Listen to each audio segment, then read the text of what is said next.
Episode ৪ ভয়ানক document. Computer ল্যাবে হঠাৎ নেমে আসে এক ভুতুড়ে নীরবতা। ওয়ার্ড ফাইলের স্ক্রিনে বড় বড় অক্ষরে ভেসে উঠছে, you are not safe.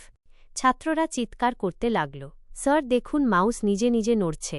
পোপো sir গম্ভীর স্বরে বললেন, ভয় পেও না, তোমাদের শক্তি ব্যবহার করতে হবে। এই ভূত আসলে তোমাদের পরীক্ষার জন্য এসেছে। ছাত্রদের প্রতিরক্ষা। রাজু চোখ বন্ধ করে ধীরে ধীরে মাউসকে নিয়ন্ত্রণ করতে চেষ্টা করল। মাউস যেন তার কমান্ড বুঝতে পেরে থেমে গেল। মীরা ওয়ার্ড ফাইলের ভিতরে অদ্ভুত লেখা বন্ধ করার চেষ্টা করল। ফাইলের অক্ষরগুলো আস্তে আস্তে স্থির হয়ে গেল। সোহম নিজের ম্যাক্রো ব্যবহার করে স্ক্রিনে লাইট জ্বালাল। ভূতের উপস্থিতি ধীরে ধীরে হ্রাস পেতে শুরু করল। হাসির মুহূর্ত। একজন ছাত্র মজা করে বলল, স্যার এবার তো আমরা ভূত ধরার ট্রেনিং পেয়েছি। পোপো স্যার হেসে বললেন, ভুল এখনই প্রশিক্ষণ নয়, বাস্তব পরীক্ষা চলছে। রহস্যময় সমাপ্তি। হঠাৎ স্ক্রিনে এক অদ্ভুত বার্তা ভেসে উঠল, you can't stop me yet. ছাত্ররা ভয়ে একে অপরের দিকে তাকাল।